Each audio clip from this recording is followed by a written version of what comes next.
विद्यार्थी मित्रों, सुप्रभात। कक्षा 9वीं दूसरी इकाई पाठ क्रमांक 6 निसर्ग वैभव सुमित्रानंद पंत, इसका पहला पाठ हमने पूर्ण किया हुआ था।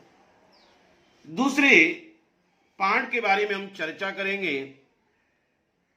निसर्ग वैभव, ये ऐश्वर्य संपत्ति हमें मिली है, ये भगवान तूने इस प्राकृतिक जगत में कितनी सुंदरता बिखेर दी है, उसके कुछ 4 परिचय हमने पूर्ण किए हुए थे। आगे कवि कहते, अपलक तारापथ, अपलक तारापथ शशि मुख का, बनता लेखा दर्पण, यही शैल कंधों पर सोया, जगता गंध समीरण। कवि कहते अपलक, बिना पलक झपकाए, बिना पलक झपकाए। तारापथ शशि मुख, शशि मुख, शशि चंद्रमा, तारा तारे। बनता लेखा दर्पण, यही शैल, शैल ने गिरी, गिरी ने पर्वत, कंधों पर सोया, जगता गंध समीरण। समीरण हवा, जिसे हम पवन भी कहेंगे। कवि कहते, कवि कहते अपलक तारापथ, जैसे रात होने लगी, जैसे ही रात यानी रात्रि होने लगी, तो आसमान में, गगन में लगातार चमकने वाले तारे ऐसे लगते हैं जैसे शशि मुख का बनता लेखा दर्पण। वह ऐसे लग रहे जैसे कि शशि मुख यानी चंद्रमा के प्रतिरूप है, मानो दर्पण में दिखाई देने वाला प्रतिबिंब ही है। रात्रि होने पर आसमान में लगातार चमकने वाले वह तारे ऐसे लगते हैं जैसे चंद्रमा का, वे क्या है, बनता लेखा दर्पण, मानो वो चंद्रमा के प्रतिरूप है, दर्पण है। यही शैल कंधों पर सोया, यही तो शैल यानी पर्वत, ये बड़े बड़े जो पर्वत पर सोया। कौन सोया? जगत गंध समीरन। ये जो समीर है, हवा है, ये समीर मानो जाग जाता है। यही शैल कंधों पर सोया, जगता, वह जाग जाता है गंध समीरन, अर्थात ये समीर जाग जाता है, अर्थात पवन बहने लगता है, हवा बहने लगती है। ये भगवान कितनी सुंदरता बिखेर दी आपने। जो रात्रि होने पर आसमान में लगातार चमकने वाले तारे ऐसे लग रहे जैसे चंद्रमा के वो प्रतिरूप है। जैसे दर्पण में हम अपना मुंह देखते तो हमारा प्रतिरूप दिखाई देता है, प्रतिबिंब दिखाई देता है। वो तारे तारे नहीं लग रहे, चंद्रमा की तरह लग रहे। बड़े बड़े पर्वतों पर, शैल के कंधों पर सोया जगत का, जगता गंध समीरन, वो जाग जाता है, अर्थात वह समीरन गंध बहने वाली पवन क्या होने लगती है, जागने लगती है। सद्य स्फुट सौंदर्य राशि, सम्मोहन भरती मन में, कितना विस्मय कर वैचित्र्य भरा पर्वत जीवन में। कवि कहते हैं सद्य स्फुट सौंदर्य राशि, सुंदरता की ढेर सारी राशि, सम्मोहन भरती, मन को क्या करती है, सम्मोहित करती है। सम्मोहन भरती, मन में कितना विस्मय, आश्चर्यचकित वैचित्र्य, इन्हें अनोखापन, वैचित्र्य का अर्थ क्या होता है? अनोखापन भरा पर्वत जीवन में।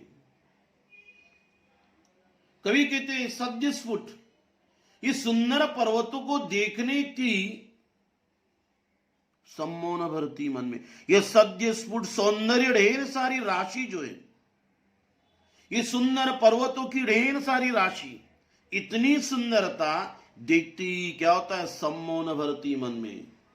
ये मन को क्या करती है? सम्मोहित करती है, मन को आकर्षित करती है, मन को मंत्र मुग्ध करती है। कितना विस्मय कर वैचित्र्य। इन अचल पर्वतों का जीवन जो है कितना अनोखा और आश्चर्यचकित। वैचित्र्य ने अनोखापन, कितना अनोखा और आश्चर्यचकित कर देने वाला है। ये भरा पर्वतीय जो जीवन है, ये सुंदरता जो है, ये कितनी जीवन को अनोखा और आश्चर्यचकित कर देने वाली है। इसलिए कवि कहते अचल पर्वतों का वह जीवन, वो कितना विस्मयकारी, आश्चर्यचकित, वैचित्र्य ने अनोखापन कर देने वाला है। कितनी सुंदरता बिखेर दी भगवान तूने इस जीवन में। खग चखते, खग ने पक्षी, पंछी, खग चखते फल कुतर रही गिलरिया कोपल।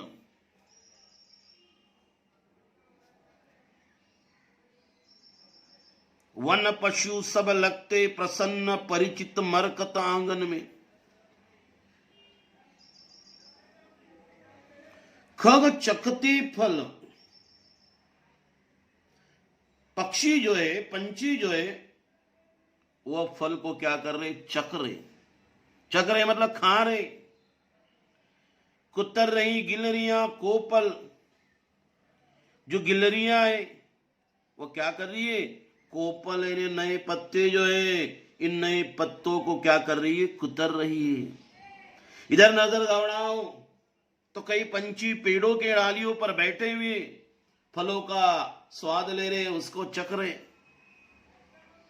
उधर नजर दौड़ाओ तो कई गिलरियां जो है वो पेड़ों के ऊपर चढ़ रही है, नौ कोमल नए ऐसे पत्तों को क्या कर रही है? कुतर रही है, उसको खा रही है, कोपलों का आनंद ले रही, स्वाद ले रही। वन पशु सब लगते प्रसन्न, जो वन ने जंगल, जंगल में होने वाले जितने भी पशु हैं वह सब कैसे लग रहे? प्रसन्न लग रहे। मानो सभी पशु जो है इस वन में, जंगल में रहकर वो क्या कर रहे? बड़े प्रसन्न लग रहे, खुश लग रहे, आनंदित लग रहे। परिचित मरकत आंगन में, प्रत्येक आंगन में, ये प्रत्येक जो आंगन है मरकत जैसे रत्नों से भरा हुआ है, अर्थात हर घर संपन्न और खुशहाल है।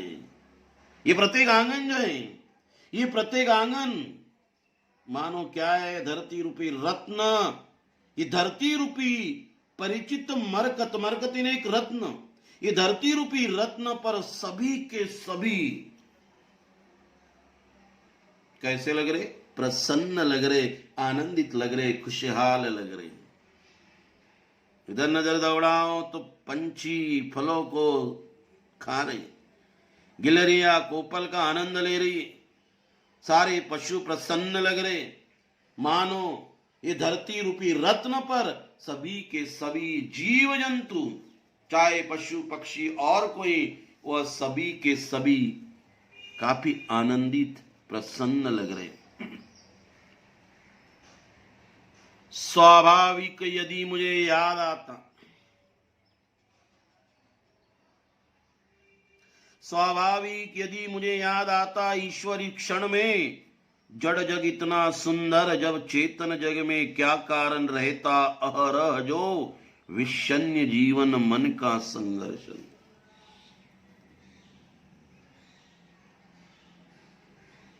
कवि कहते स्वाभाविक,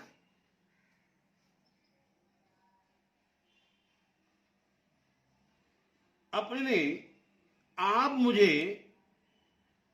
इस सुषमा का, इस सुंदरता का आनंद लूटते समय, इस प्रकृति का आनंद लेते समय यदि मुझे ईश्वरी क्षण में याद आता है,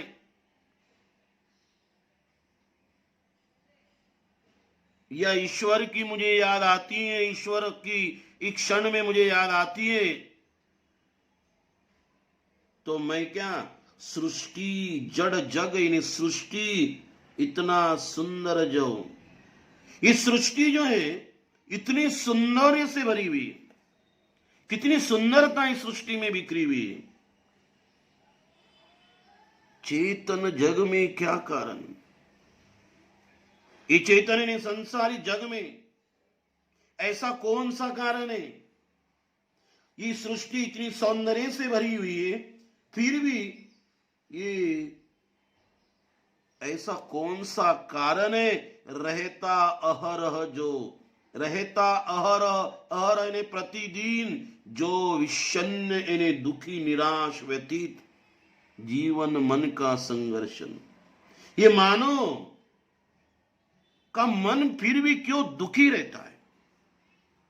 कभी कहते स्वाभाविक है कि सृष्टि का आनंद लेते लेते कभी मुझे ईश्वर की याद आती है, तो मैं इतने सुंदर ऐसे जग में, ऐसा कौन सा कारण है कि इतनी सुंदरता होने के बावजूद भी मनुष्य का मन जो है वह अहरह ने प्रतिदिन विषन्न अवस्था में क्यों रहता है, दुखी क्यों रहता है? ऐसा सवाल, ऐसा प्रश्न जो है कवि ने कहा है।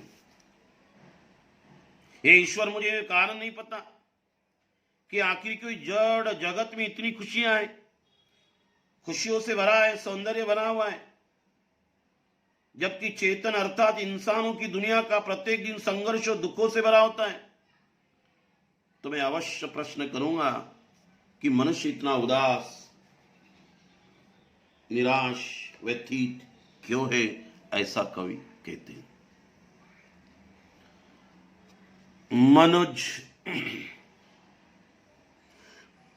मनुज प्रकृति का करना फील, नव विश्लेषण संश्लेषण, ईश्वर का प्रतिनिधि नर, अभिशापित हो उसका जीवन, लगता अपनी क्षुद्र अहंता ही में सीमित, केंद्रित, छिन्न हो गया विश्व चेतना से मानव मन निश्चित।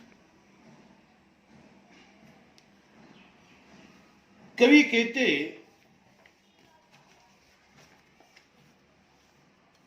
मनुज ने मानव, प्रकृति ने सृष्टि, नैसर्गिक स्थिति का करना फील, क्या नव विश्लेषण संश्लेषण। ये मानव, तुझे प्रकृति से कुछ सीख लेनी चाहिए। ये मानव, तुझे इस प्रकृति से कुछ सीख लेनी चाहिए, शिक्षा लेनी चाहिए। इतना ही नहीं, इतनी सुंदर प्रकृति जो है उसे तुझे कुछ सीखना है। और क्या करना है? नव विश्लेषण संश्लेषण। मनुष्य को विश्लेषण संश्लेषण करना चाहिए। आज उसको उसकी आवश्यकता है, सोचने की आवश्यकता है, विश्लेषण करने की आवश्यकता है, स्पष्टीकरण करने की आवश्यकता है, तर्क वितर्क करने की आवश्यकता है। इतनी सुंदर प्रकृति है, फिर भी वो दुखी क्यों? ये मानो तुझे प्रकृति से कुछ सीखना है। सीखना ही नहीं तो तुझे खुद आत्मचिंतन करना है, विश्लेषण करना है, संश्लेषण करना चाहिए। ईश्वर का प्रतिनिधि नर, तू तो क्या है? ये मनुष्य, ये मानव, तू ईश्वर का प्रतिनिधित्व कर रहा है। तो ईश्वर का प्रतिनिधि है। ईश्वर के बाद तेरा ही क्रमांक आता है। तू ईश्वर का प्रतिनिधित्व कर रहा है, प्रतिनिधि ये तू ईश्वर का, फिर भी अभिशापित हो उसका जीवन। जब तो ईश्वर का प्रतिनिधि मनुष्य का, तो ईश्वर का प्रतिनिधित्व कर रहा है, फिर भी तेरा जीवन क्या शापित क्यों है, दुखी क्यों है, विषन्न क्यों है, उदास क्यों है? ये मनोज, तुझे प्रकृति से कुछ सीख लेनी चाहिए, तुझे विश्लेषण करना चाहिए, संश्लेषण करना चाहिए, सोचना चाहिए, तर्क वितर्क करना चाहिए। तो ईश्वर का प्रतिनिधि है नर, ये मनुष्य, फिर भी तेरा जीवन अभिशापित क्यों है? प्रश्न चिन्ह क्या है? लगता, कभी कहते कि लगता अपनी क्षुद्र अहंता ही में,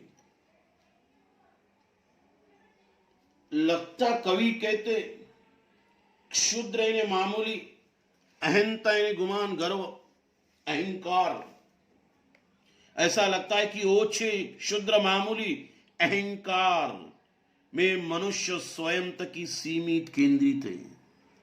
ऐसा लगता है कि अपनी क्षुद्र अहंता में, अहंकार में उसका जीवन जो है सीमित, सिमटा हुआ, एक ही जगह केंद्रित है। उससे उदारवादी होना चाहिए, अहंकार की भावना निकालनी चाहिए। जो कुछ दायरे में वो अपना गुजारा कर रहा है, उससे उसे निकलना चाहिए, सृष्टि का आनंद लेना चाहिए, प्रकृति का आनंद लेना चाहिए। ये प्रकृति में कितनी सुंदरता बिखरी हुई है, कितना नैसर्गिक वैभव है, इतनी सुंदरता बिखरी है, नैसर्गिक वैभव है, फिर भी मनुष्य उसका आनंद लेना छोड़कर अपनी क्षुद्र अहंता में अपना जीवन गुजारा कर रहा है, तो उसका जीवन दुखी रहेगा नहीं तो क्या रहेगा?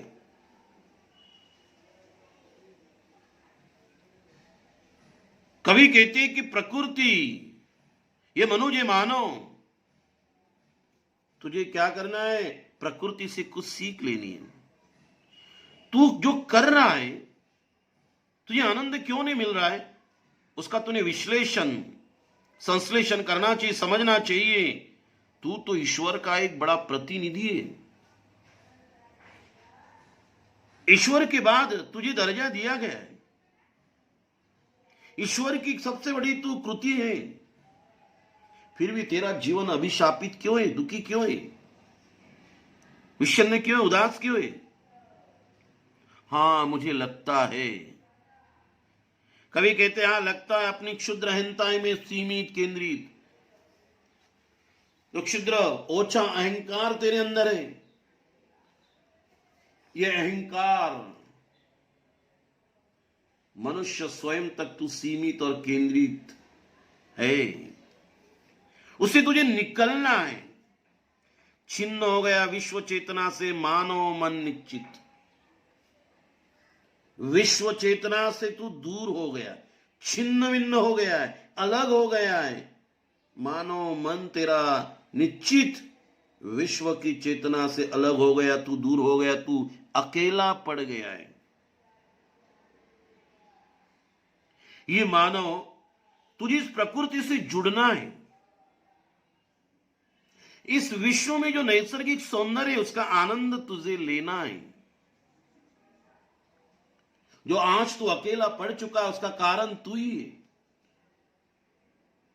तू इस प्रकृति का आनंद ले नहीं पा रहा है, उसमें घुल मिल नहीं पा रहा है। ईश्वर ने हमें इतनी ढेर सारी प्रकृति दी है, ये नैसर्गिक वैभव दिया, ऐश्वर्य दिया, संपत्ति दी है, उसका तुझे आनंद लेना चाहिए। लेकिन तू अपने अहंकार में, अहंकार की भावना में दिन रात घेरा हुआ है, और जब तो अहंकार की भावना में दिन रात घेरा है, तो अवश्य तेरा मन जो है छिन्न हो गया है, और छिन्न होने के कारण तू ये विश्व, दुनिया, संसार से तू दूर हो गया है, और दूर होने के कारण तू अकेला पड़ गया है। इसीलिए इंसान इस नैसर्गिक वैभव से तुझे जुड़ना है। उम्मीद कर रहा हूं कि इस पार्ट 2 को भी आप समझ में गए होंगे। धन्यवाद।